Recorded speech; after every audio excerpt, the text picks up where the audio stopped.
Support for your public radio station comes from our members and from Jiva Theater, presenting Sancocho, a drama about two Puerto Rican sisters stirring up family secrets of love and loss as they cook a traditional beef stew together.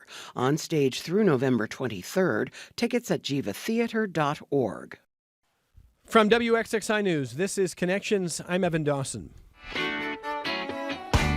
Our connection this hour was made in July when something was clearly going wrong with the paychecks going to Rochester City School District employees. Teachers, employees across the district, some were getting the wrong amount of pay, and we're not talking about overpay. Some checks have been $20 for 2 weeks. It seemed like a temporary blip. Surely this would get swiftly corrected. Well, earlier this month, the Rochester School Superintendent joined me on Connections, and some teachers had privately expressed to me that they were upset that their voices were not included. So I want to be clear, when the superintendent came on this show a number of weeks ago, it was his first chance to join us since his hiring. We only briefly talked about the Oracle, the payroll issues.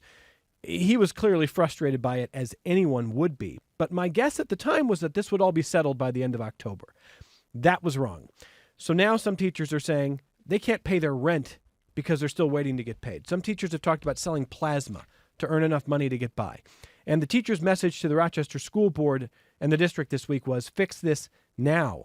This hour, we're talking about what has been, frankly, one of the strangest stories to see spiral like this, but it has not really been fixed, and we're talking about where things stand with those who've been dealing with these problems, like the president of the Rochester Teachers Association, Adam Urbanski. Welcome back. Thank you for being here. Thank you. Glad to be here. With Adam is Ange Palmerini, who's president of Benty Local 2419. Thank you for being with us. Thank you for having me. And Dory Jackson is vice president of Rochester Association of Paraprofessionals. Hi, everyone. Thank you for being here. So I want to start just by asking Adam one very specific question, and then I want your characterization of what you think is going on. But in brief, how many people are getting affected by the Oracle issue on an ongoing basis? Do you know how many? Well, I can tell you that it's more than hundreds, it's thousands. Thousands. For example, just this Wednesday, 2 days ago, teachers had a chance to take a peek, and other employees had a chance to take a peek at what is slated to be given to them in today's payroll. And about 2,000 had deductions for health care that were twice as much or sometimes 3 times as much as should have been deducted. The district, when we notified them, worked yesterday and the day before to fix that. And I assume they fixed some, but I know for a fact they didn't fix all. We still received calls all morning today that their deductions, and by the way, not only that they, from people who continue to get the same excessive deductions, but people who have never had that problem since July, now were being paid with deductions for health care 2 or 3 times as much as it should. So it's not always the same people every payroll period? It is not, and as a matter of fact, this is one of those situations that when they do actually fix a problem, another problem pops up. And it's not just for teachers. It's for paraprofessionals, it's for non-teaching employees, and it's for some administrators as well. So I want to say again here, I did not expect that we were going to have this conversation. I've never heard of a payroll issue that wasn't going to get solved. I don't think people don't want to solve it. Before I turn to your colleagues here, Adam, I talked to the superintendent, and in a moment I'll read some of his remarks from the meeting last night. But when I talked to him weeks ago, it's my first time meeting him. That's the last thing he wanted to come into office and deal with, right? There's no way he wants this to be an ongoing problem. There's no way the board wants this to be a problem. I think everyone wants to fix this, don't they? Yeah, I agree 100% that he wants to fix it. And he claims he's doing all he can. But I'll add a footnote to it. There is indeed lack of decisive leadership at the head of the city school district. And I don't mean just him. I mean especially the majority on the board. There are 4 of them. There are 2 factions on the board. The majority, headed by the current president and vice president, I think, lack the kind of decisive leadership that would put an end to this fiasco. There's absolutely no excuse for why this has lasted for as long as it has.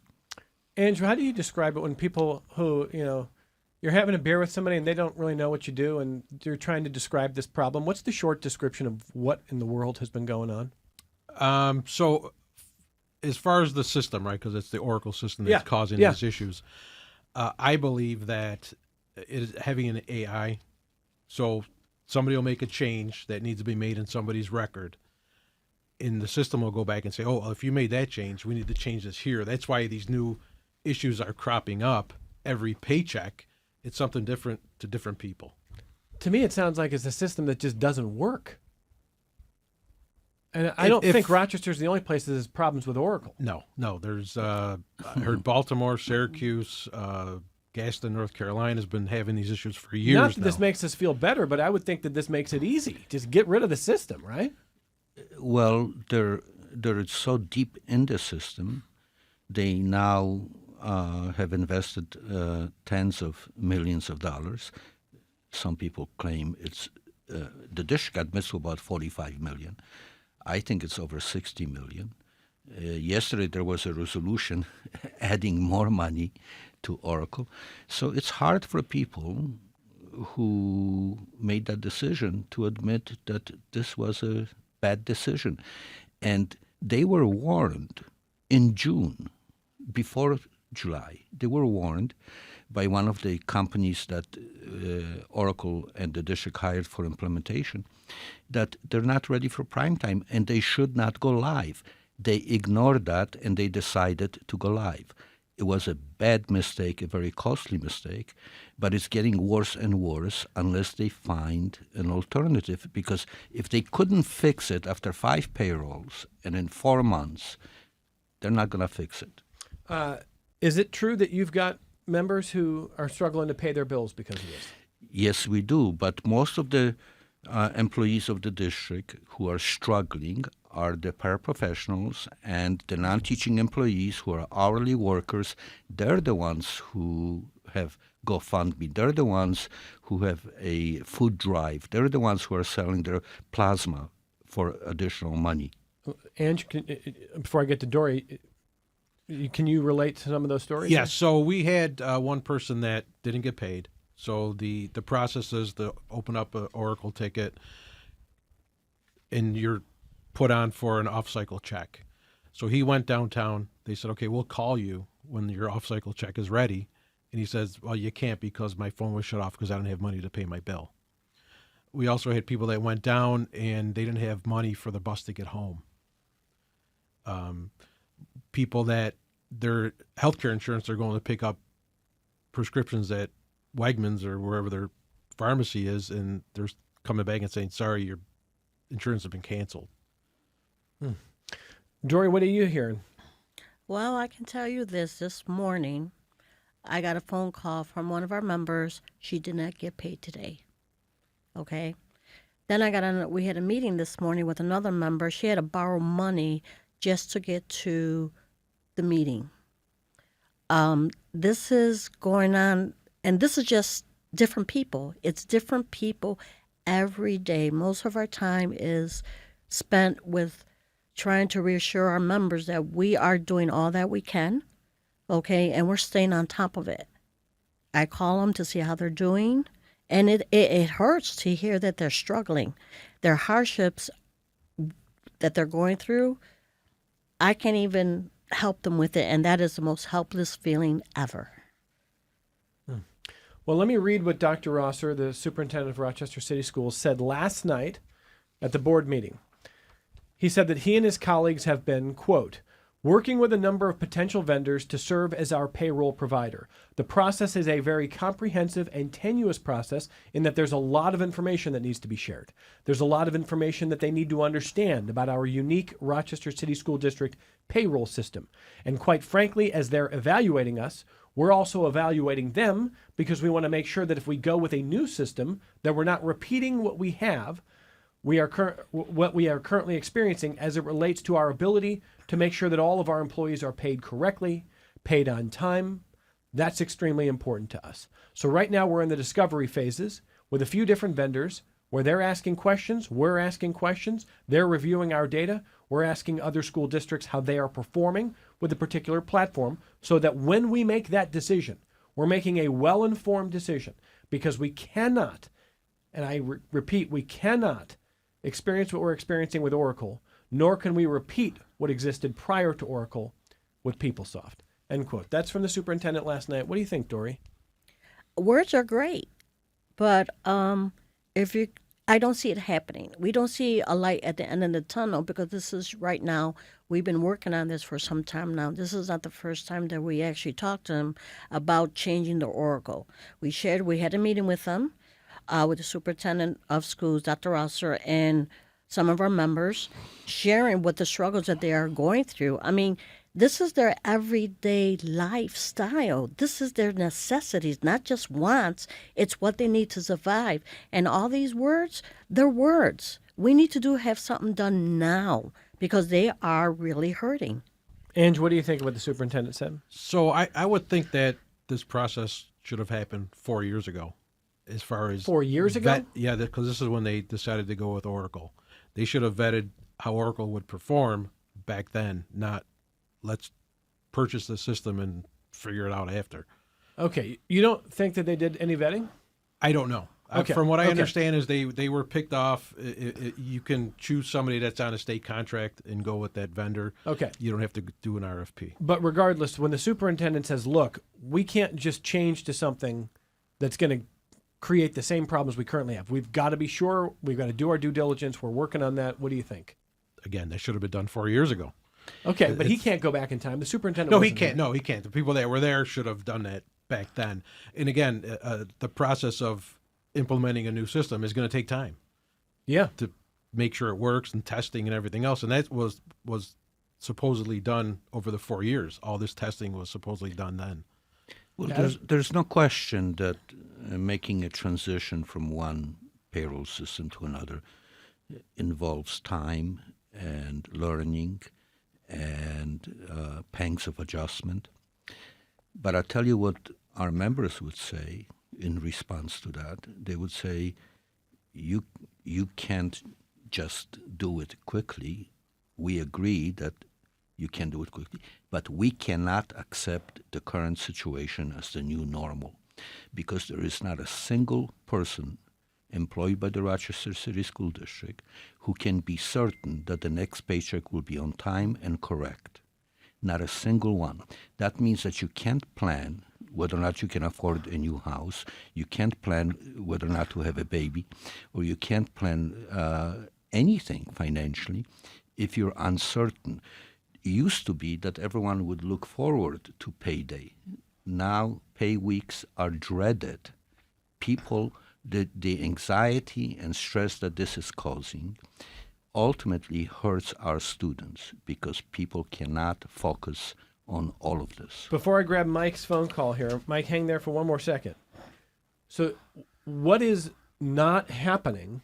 You're all acknowledging that the switch to a new system is not going to happen tomorrow. Right. So what's not happening that has to happen? Well, look, this, first of all, they were, as I mentioned earlier, they were advised that they're not ready for prime time.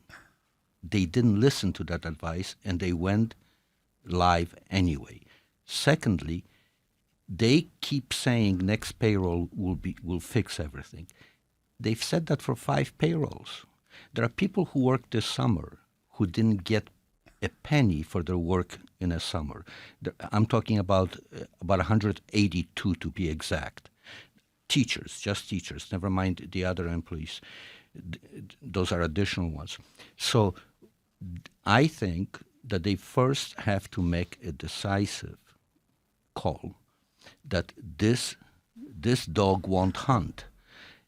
And so there is a lot of talk about looking for alternatives, but there is no action, and that's frustrating to all the employees. All right, let me grab that phone call from Mike in Pittsford, I think. Hey, Mike, go ahead. Hi, Evan. We have a saying in our faith tradition, faith without works is dead, right? I'm a project manager, when we talk about the bureaucratic process of an Oracle integration, you ignore the grinding cruelty of people not receiving their pay. Someone should be out there with cash solving the problem regardless of the due diligence needed for the integration.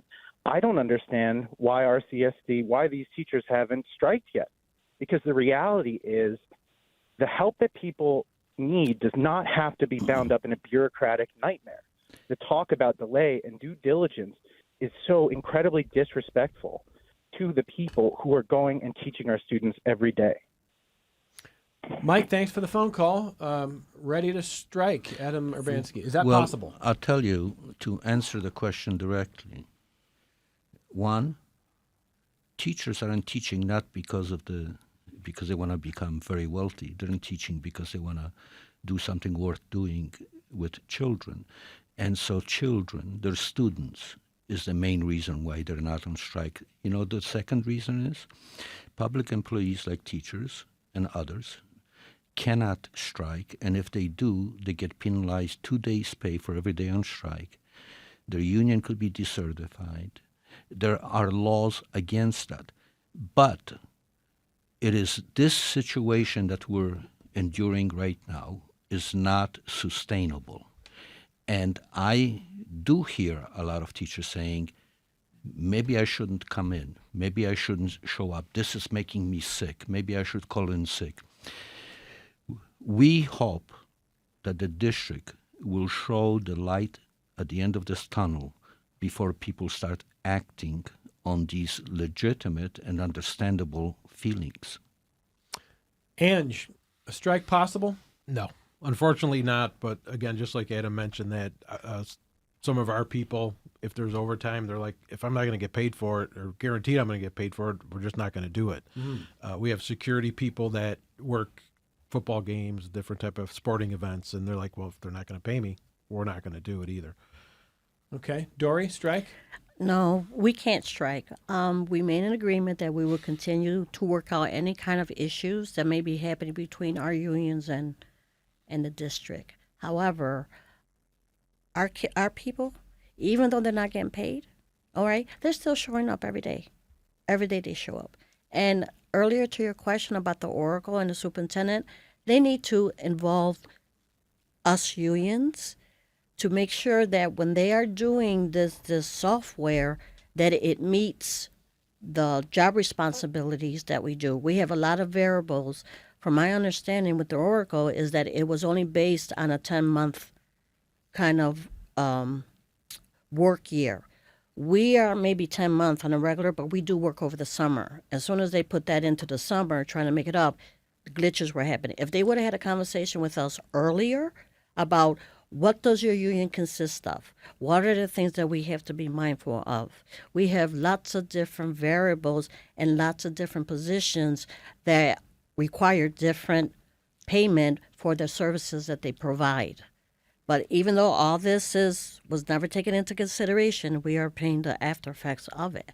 But we still show up every day despite it. But let me tell you what is happening. Since July 1st, 82 teachers from the Rochester City School District decided to resign. 82 at a time when we have a shortage of teachers. Over this? Over this, mostly over this. You This- can confirm that the majority of those resignations are because of this Yes, issue? because we speak to them when they resign. They're not compelled to tell us, but they don't hide the fact. I mean, some people resign for other reasons, but the overwhelming majority of those 82, this was the last straw for them. And where are they now? In suburban districts where there are huge openings and incentives to go there. So on that note, Adam, listener emailed in to ask if other districts in the area use the same system that RCSD uses. No. The only ones in New York State that we're aware of are Syracuse and Yonkers. And Syracuse and Yonkers are having very similar problems. But you know what the mantra is in Syracuse and in Yonkers? They're saying this is terrible, but at least we're not Rochester. That's what they're saying. Our problems are greater than those in Syracuse and in Yonkers. Jeff wanted to know what a paraprofessional does. So let's make sure that our guests in the studio represent sort of different groups here.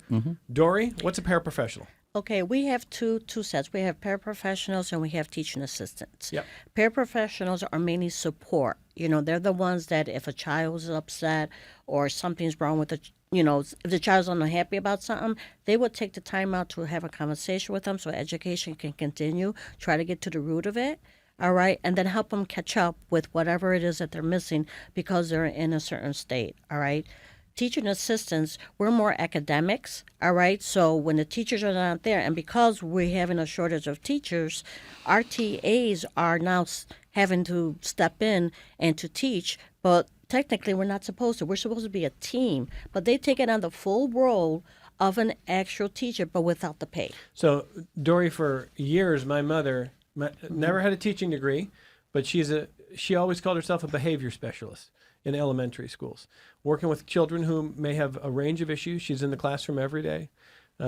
So maybe she'd be in your union, I think, if she were in this state. She's not in this state. Well, I'll tell you something. We wear many, many hats. Yeah. All right. We're like the heart of the educational process because we're the ones that make that connection with the kids.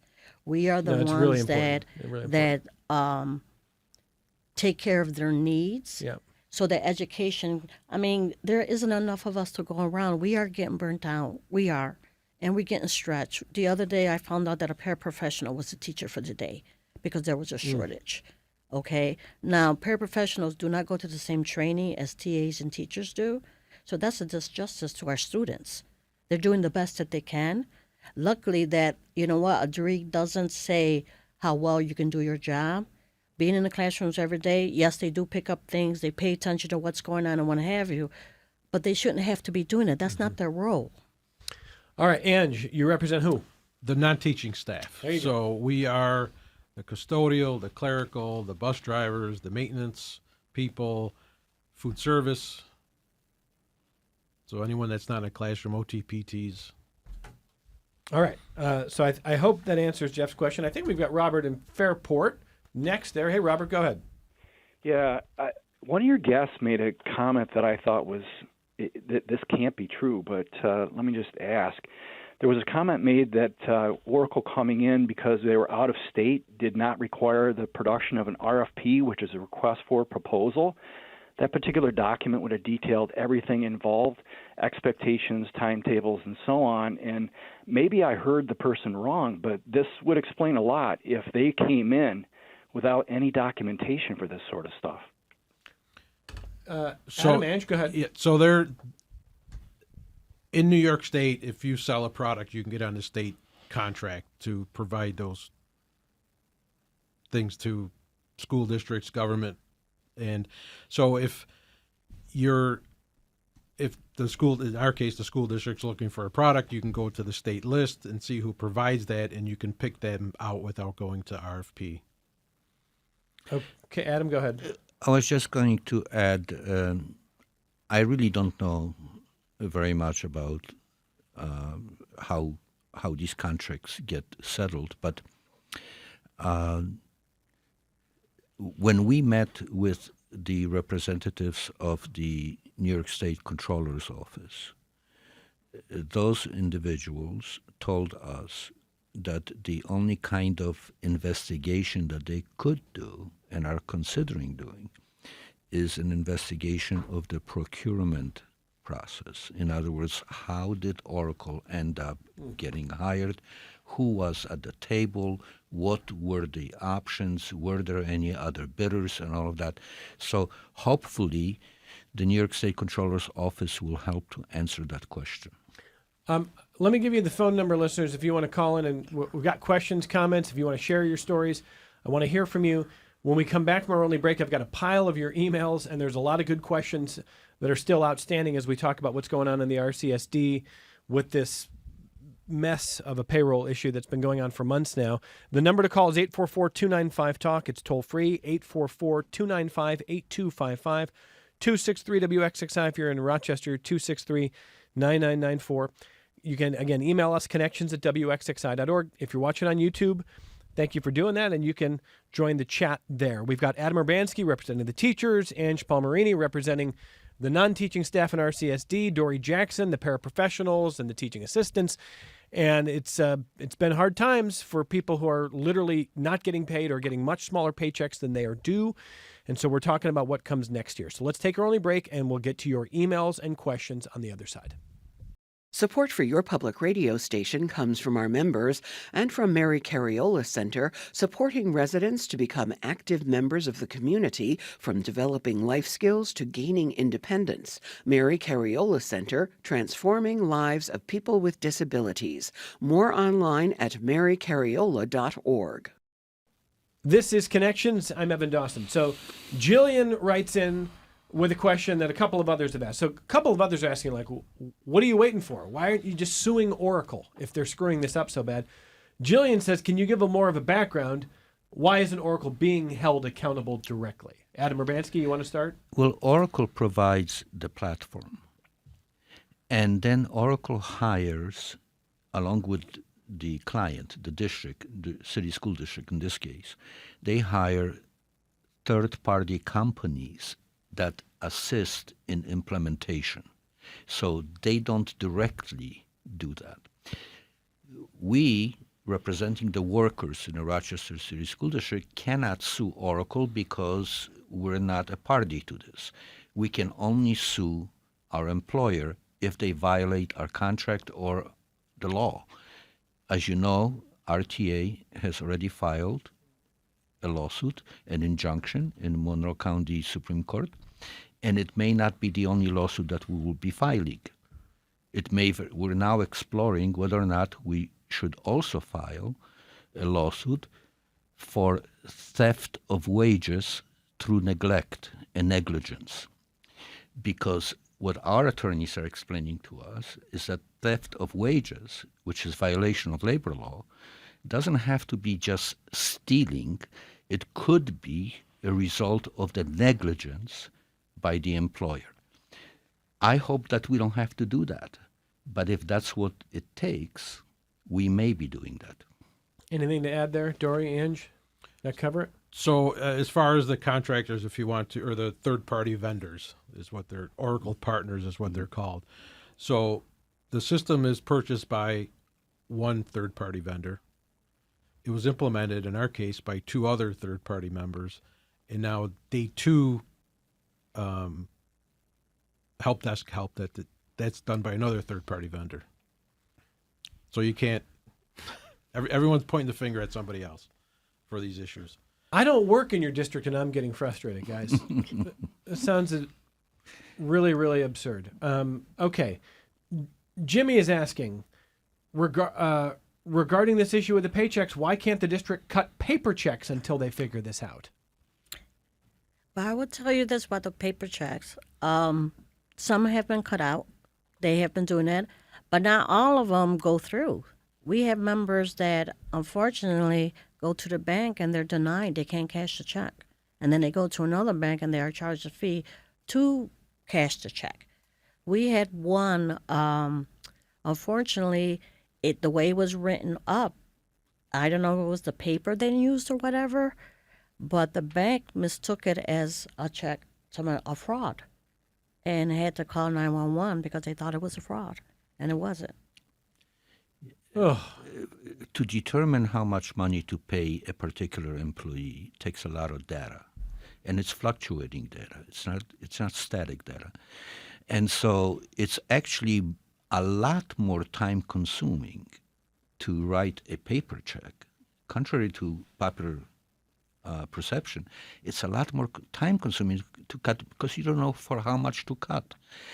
Because all the data already exists in Oracle, so they're sort of committed to Oracle and to that platform.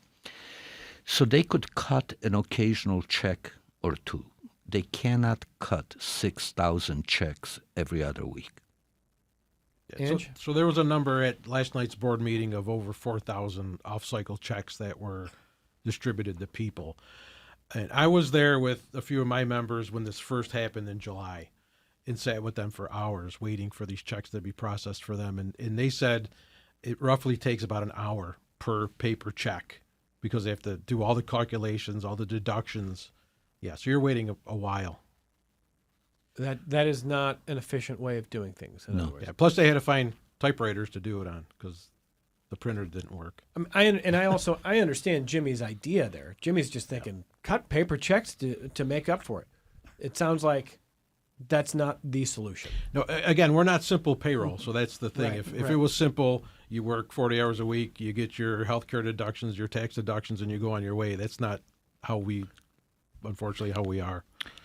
Go ahead. And if you have 6 employees as a business, small business, then you can cut paper checks, no problem. But if you have 6,000 plus employees, and a lot goes into it, extra work, deductions, contributions, impossible to do it manually.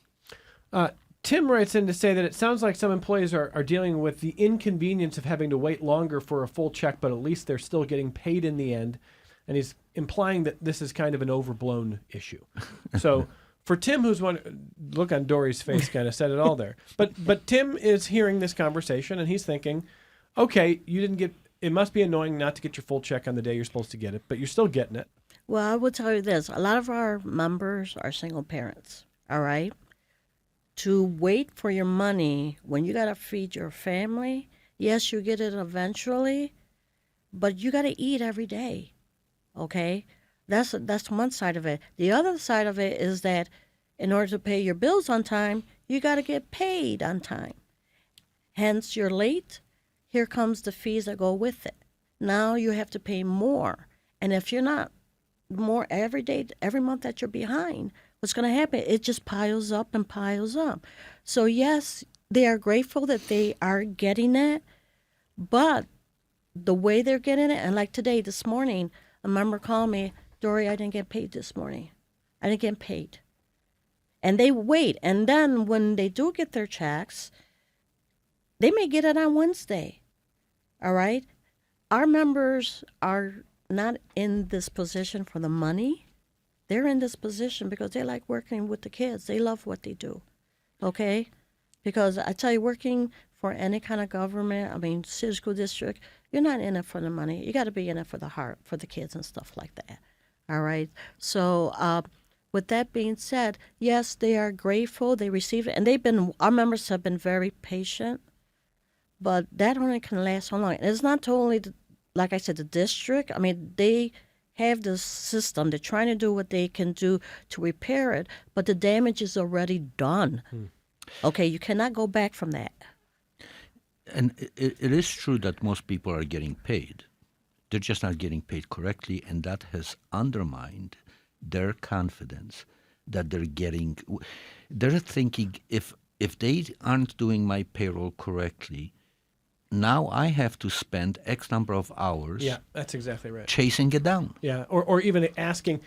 I mean, it is certainly, I'm very fortunate that, with my situation, I don't analyze it every other week to go, wait a second, is that right down to the dime? Why was this deducted? Was this too much? Obviously, if you're getting a check that's minuscule, something's obviously wrong. But the harder problems would be the ones that are off by $100 or $50 or $200. So I just think I would caution Tim not to downplay how difficult this is for employees who, number one, shouldn't have to deal with this at all. And number two, they might not be in your financial situation, Tim. I mean, this is hard for people. I mean, go ahead, Adam. There's another aspect to it that's not immediately evident, and that is that something is deducted from your paycheck in order to go to the retirement system or to your bank or whoever, and it never gets there.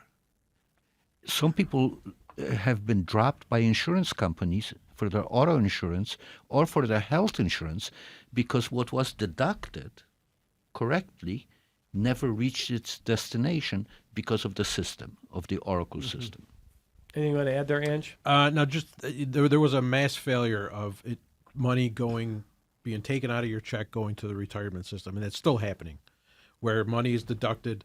The retirement system doesn't see it. We've had people just this week got second default notices that their loan is in default, and the money was deducted from their paycheck but never made it there. Laura, watching on YouTube, wants a clarification. Says, so the RCSD doesn't even know what the exact problems are, and it's now the union's job to play detective every payroll? Is that the fair description? Yes. That's what it feels like. Dory, yes? Oh, yeah, absolutely. Okay. Bill writes in to say, what would a group of bookkeepers be able to accomplish by knowing the number of hours times the salary rate per person and then just write a check from the school budget? Not that simple? No. Not that simple. Unfortunately not. Okay, so I think that's similar to, Jimmy's question, which was a fair one. And Bill, again, I know why you're feeling going in that direction, but no, I don't think that's a doable thing here. So let's get. I think we've got Rob next on the phone. Hey, Rob, go ahead. Bob, maybe. Yeah. Hi, how are you? Go ahead, Bob. So it doesn't sound like Rochester's a one-off when it comes to this problem. It sounds like there's multiple districts that are dealing with the same issue. Why is there not a class action suit against Oracle because of this? Class action suit. That's an interesting question. Well, why is there no class action suit yet? I wouldn't rule it out. But the way to begin is with an injunction. If that doesn't solve the problem, with a lawsuit for theft of wages, and then maybe a class action suit with other locations and localities. But you see, the problem is that Oracle is a giant of a corporation. It has the largest cloud in existence, to the best of our knowledge. I don't think that entities like the Rochester City School District can match their battery of lawyers. They have hundreds, if not thousands, of lawyers. So it would be up to those school systems to file a class action lawsuit, not up to us. We're limited. We can only file any lawsuit against the employer. Do you think the district should have sued somebody by now? Yes. You agree with that? Oh, yeah, definitely. So you're saying the district is dragging its feet on moving legally? I think there is lack of decisive leadership at the top of the district, and I don't mean just the superintendent. I mean the majority of the board. Let me get Hoover in Pittsford, who may want to hit that point as well. Go ahead, Hoover. Hi, Evan. I'm so happy you're having this conversation for our community. This is abysmal and shameful. I went K through 12 in the city school district, and all my family did too. And I remember, Adam, I competed against some of your cousins that went to Edison Tech, so I've been around a while. In athletics, yeah. Yeah, exactly. Yeah. And what I'm hearing is, first there was a comment about people are in this for the education. Well, you know what? That's true, but it stops when you get into the six-figure plus positions like the director of purchasing, the director of finance, assistant superintendents. They're in it for the money. You know that, and I know that. And they're so incompetent that they can't even pay the principal people who carry the district forward. And it's a shameful thing, and they ought to be terminated immediately. The school board itself has an absolute lack of leadership in this. I don't know where these people come from who run for the school board, but apparently they're sitting on their hands and they're having too much cups of coffee. Adam, you are an amazing guy, been around for a long time, and you were doing the right thing. I don't know if class action is going to work on this because it takes so darn long, and the people need to get paid. So let's get some people out of their jobs that are sitting nice and comfy and cozy in the city school district building. They didn't do their job. They should have done their job, and they're still not doing their job. So let's see some action. Maybe city council has to step in, but somebody needs to do something. This is an embarrassment to the city of Rochester and the alumni who are out here. I live in the suburbs now, but all of us who went through the city school district when it was a good district, and things like this did not happen. And having worked in government, when you're taking a payroll system from one vendor to another, you've got to get it right. These people were asleep at the job. So thanks for the thing, and those are my 97 comments right now. Hoover, thank you for that here. So, go ahead, Adam. I just want to mention one side note to that.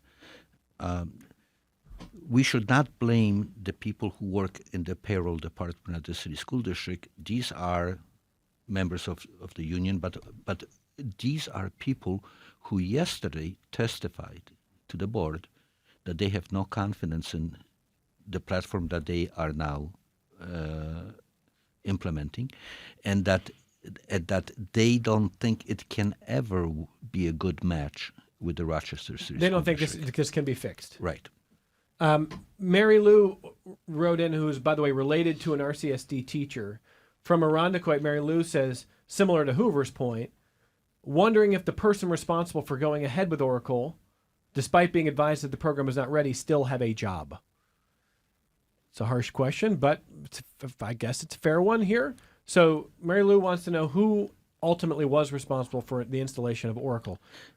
Oracle was the deal with Oracle was made when Leslie Myers Small was superintendent, I believe, and that was during the COVID period.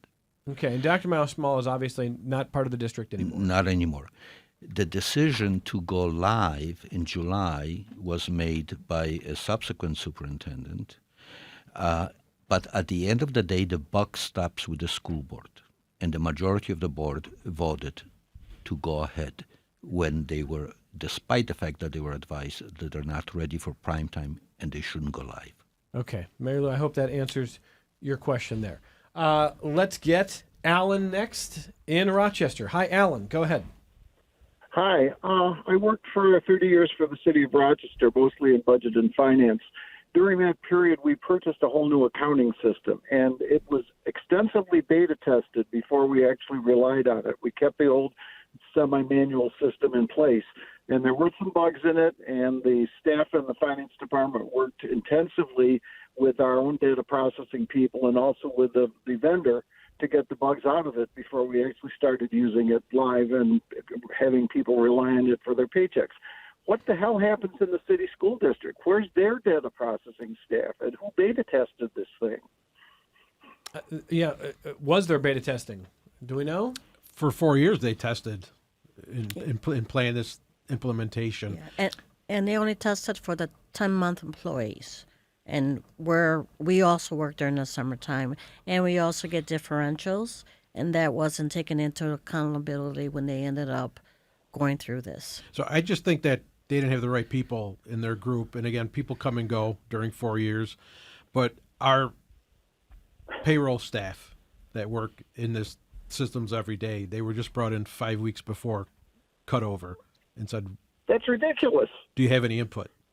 Go ahead, These are the Alan. people that are going to work on it every day. Go ahead, Alan. I mean, you should have the thing running in parallel for a couple of months at minimum to see whether it agrees with the former manual system, and if it doesn't, why it doesn't.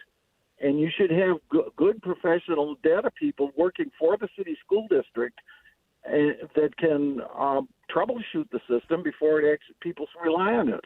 I don't understand this. This is crazy. No other entity would put in a system that had that many problems with it. Well, Alan, I don't think our guests disagree with that. What I just want to make sure I understand, though, one important point going forward. Is this poor implementation primarily, or is the whole thing just a lemon and it's just not going to work? I think poor implementation and lack of preparation and lack of training is certainly a portion of it. I don't know if it's the entirety of it. I'm not an expert on technology or on these platforms, but I can tell you one thing. This is not a good match. And if you can't fix something after 5 consecutive payrolls and 4 months and 4 years of preparation, then guess what? You're not going to fix it. Okay.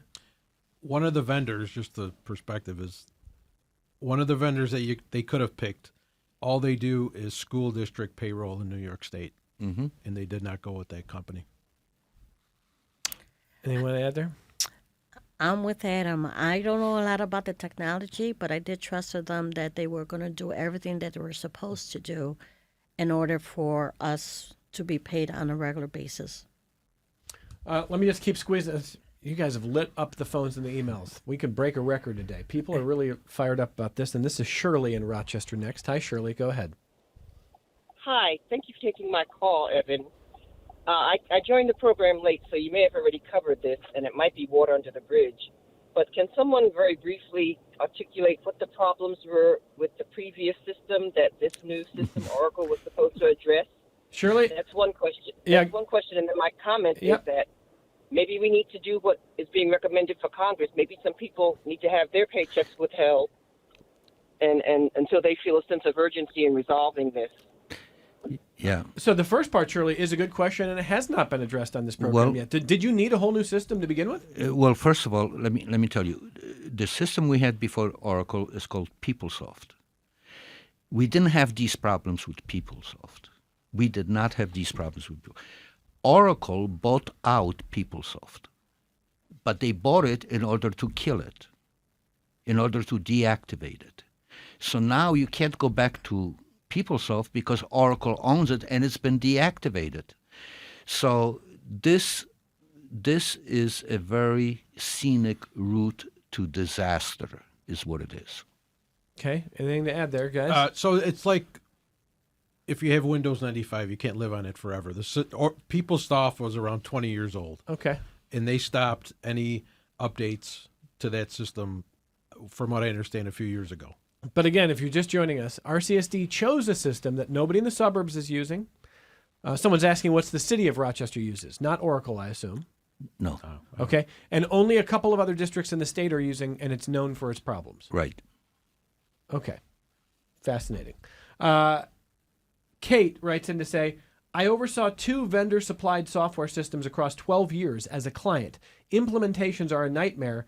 And then she says this, I don't think we should blame the RCSD team. In my personal experience, number 1, software sales staffs lie, full stop. You go through discovery, they smile at you, and they say, of course we can set up the system that way. Largely lies that you don't discover until implementation is done and you've gone live. Testing periods may restrict client access to kick the tires and find the errors. Number 2, programmers change jobs all the time. You submit a work ticket and the programmer may not understand the issue or just not care. Number 3, by this time, the software sales rep has jumped ship to another company. And number 4, I recommend, she says, watching the PBS series Mr. Bates versus the Post Office. That massive software system was at fault, but it took forever to prove it. They invented the phrase, the software is functioning as designed. Yes, but it was full of errors by design. That's my nutshell version. That's Kate. She may be right on all of these points, but here's another point. There are thousands and thousands of payroll systems in this country.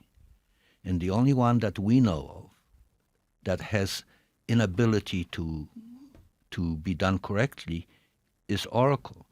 Oracle, we're not, whether if they want to use Oracle for other, as a business platform or whatever, fine. But for payroll, take a proven system that works everywhere it exists, and there are such systems in New York State, and that's what needs to be done. Well, Michael is saying, why can't they contact large employers like URMC, Wegmans, other large school districts and find out how they do it and just do what they do? I mean, good question. Fair question? Fair question. Okay, because at the end of this, the one thing that's still stuck in my mind is if I was working for Oracle and I heard these conversations, I'd be embarrassed.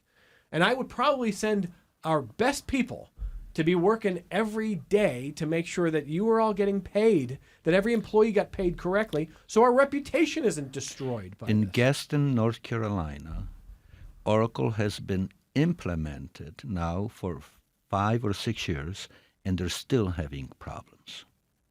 Gaston, North Carolina. Okay. Again, maybe the team from Oracle can call me because guys, this is not good for your PR. And I'm baffled by this. But as we get ready to close here, Dory Jackson, what has to happen next year? What do you want to leave with listeners? Okay, well, I do want our listeners to know that, like I said, we are grateful that our members are getting paid. Yes, it's not on time and it's a struggle. However, we are having a food drive, non-perishable. We are asking for non-perishable items Monday through Friday because we're not open on the weekends at 30 North Union Street. 30 North Union Street. Yes, non-perishable items to help at least, you know what, if they can get fed, then that money, when they do get it, it can go towards the bills. So a little help goes a long way. So I am asking, I'm putting it out there. Okay, Ange. Just that I don't believe this will ever be fixed. And With just this system? The system. And just an example, they can't even put the system in the right time zone. So you make a change, and it should be 12 o'clock. It shows up as 4 o'clock in the afternoon. It's 4 hours off, and they can't figure out how to fix it. So in your view, you've seen enough. Yes. Time to move on. It is definitely time Cut to your move on. losses. Okay. Unfortunately, it's a big 60, 80, $90 million mistake. Okay. Adam Urbanski, final thoughts. Right after a pattern of loss of confidence by the employees in a school district and leaving for other environments, soon thereafter, I predict, if this isn't addressed, there will be a mass loss of confidence in a school system that can't even pay its employees correctly by the families of the students.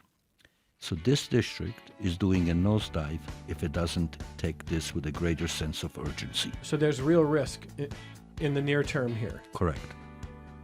I know that you'll all keep us informed. I also want to say again, I appreciate the fact that the superintendent, who literally started in July when these problems popped up, didn't anticipate this, and I hope we can keep talking to the board, the superintendent, to union leaders, until something is solved here. And I want to thank Adam Urbanski, Ange Palmerini, Dory Jackson, representing their folks, for being here. Thank you for all taking the time to be on the program. Thank you. Thank you for having us. And from all of us at Connections, thank you for listening. Thank you for watching. We hope you have a wonderful weekend. We are back with you next week on member-supported public media.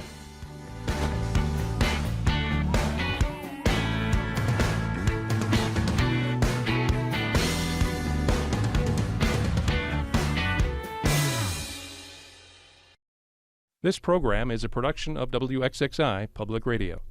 The views expressed do not necessarily represent those of this station, its staff, management, or underwriters. The broadcast is meant for the private use of our audience. Any rebroadcast or use in another medium without expressed written consent of WXXI is strictly prohibited. Connections with Evan Dawson is available as a podcast. Just click on the Connections link at WXXInews.org.